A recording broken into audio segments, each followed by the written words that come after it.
रक्षण करत होता माझा. कोण? हनुमंत. तेवढ्यात मच्छिंद्रनाथजी आले. आल्याबरोबर हनुमंताने बघितलं, अरे मच्छिंद्रनाथा तू आलास, बरं झाला. अरे कित्येक वर्ष लोटून गेलेली, जवळजवळ 24 वर्ष लोटून गेले होते महाराज. 2 तप. कारण आधी जेव्हा मच्छिंद्रनाथाची हनुमंताची भेट झालेली होती तेव्हा हनुमंताने मच्छिंद्रनाथाला सांगितलं होतं की मच्छिंद्रा,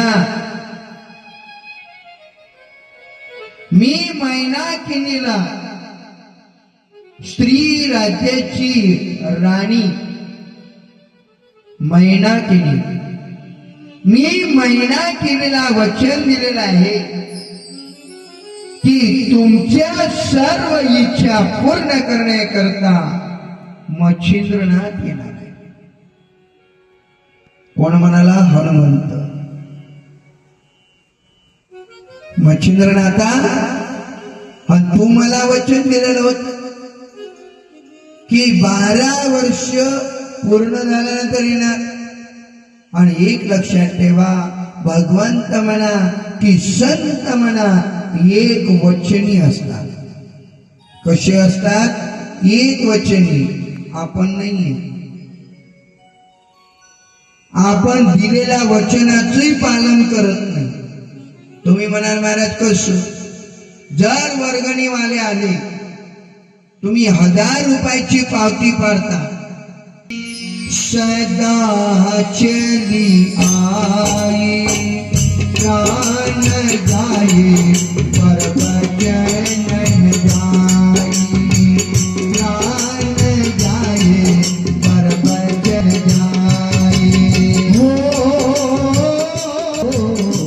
रघुकुल रीति सदा चली आई, प्राण जाए पर वचन न जाई, प्राण जाए पर वचन न जाई.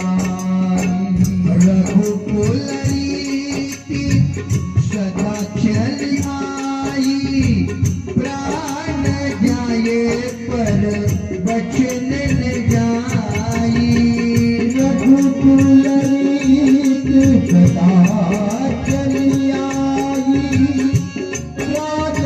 जाए पर वचन न जाई. रघुकुल रीति सदा चली आई, प्राण जाए पर वचन न जाई. रघुकुल रीति सदा चली आई, प्राण जाए पर वचन न जाई, प्राण जाए पर वचन न जाई. त्याप्रमाणे संत भगवंत असतात महाराज. दिलेलं वचन पूर्ण करतात. मच्छिंद्रनाथाने हनुमंताला वचन दिलं होतं, मी 12 वर्षानंतर येणार. आणि हनुमंताने मच्छिंद्रनाथाला आठवण करून दिली. एवढाच नव्हे, हनुमंत मच्छिंद्रनाथाला घेऊन स्त्री राज्याकडे जाण्याकरता निघाले. कुठे? स्त्री राज्य. नवे तर स्त्री राज्याची राणी मैनावती.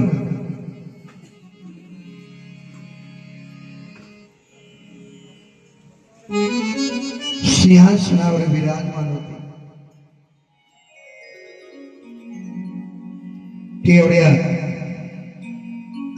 हनुमंत मच्छिंद्रनाथाला घेऊन येत असताना मैनावतीने बघितलं आणि मैनावती उठून उभी राहिली.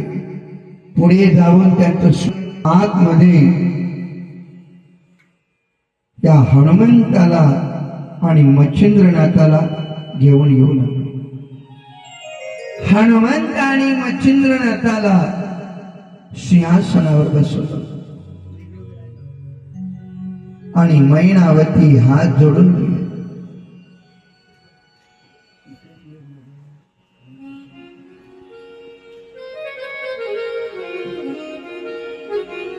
हनुमंत जिवंत राणी साहेब, मी तुम्हाला वचन दिलेलं होतं की एक दिवस मच्छिंद्रनाथ येणार आणि तुमच्या सर्व इच्छा पूर्ण करणार.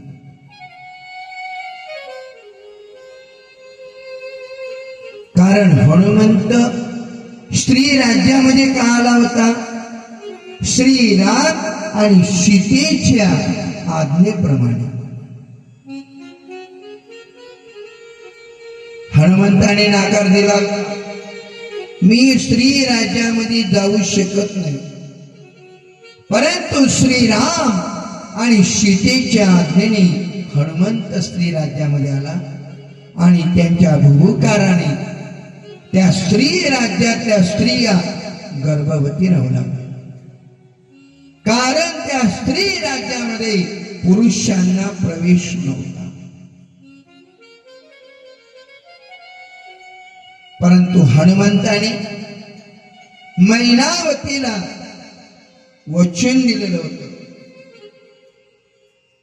की तुझी इच्छा मच्छिंद्रनाथ पूर्ण करणार. म्हणून हनुमंत उठून उभा राहिला आणि मैनावतीला आज्ञा मागू लागला. मैनावतीने आज्ञा दिली. हनुमंत आपल्या स्वस्थानाकडे निघून गेले आणि मैनावती सिंहासनावर बसली.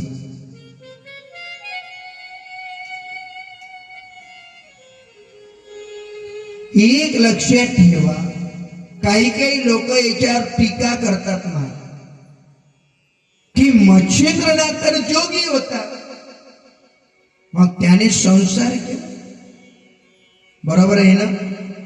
एक लक्षात ठेवा, भगवान कृष्णाला, द्वारकाधीश कृष्णाला पत्नी किती होते? 16,108 पत्न्या. पटपत्नी किती होत्या? 8. 16,100 काय आहे? वेद मंत्र होते. भौमासुराने त्यांना बंदिस्त करून ठेवलेलं होतं. म्हणून द्वारकाधीश कृष्णाने भौमासुराचा वध केला आणि ते वेद मंत्राची सुटका केली. वेद मंत्र स्त्रीलिंगी होते म्हणून वेद मंत्र म्हणतात की हे देवा, आमचा स्वीकार कोण करेल? म्हणून भगवान कृष्णाने त्यांचा स्वीकार केला. 16,108 पत्न्या असून भगवंत ब्रह्मचारी. हे कसं सिद्ध होईल? कारण संसार करा. स्त्री राज्यामध्ये गेले आणि मैनावतीने इच्छा प्रगट केली.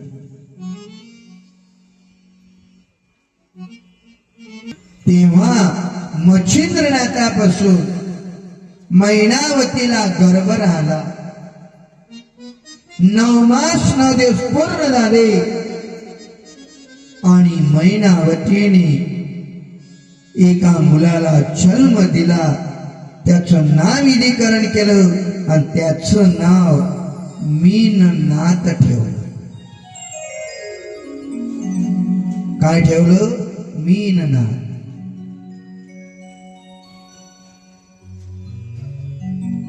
आता इकडे गोरक्षनाथाने 12 वर्ष तपश्चर्या केली.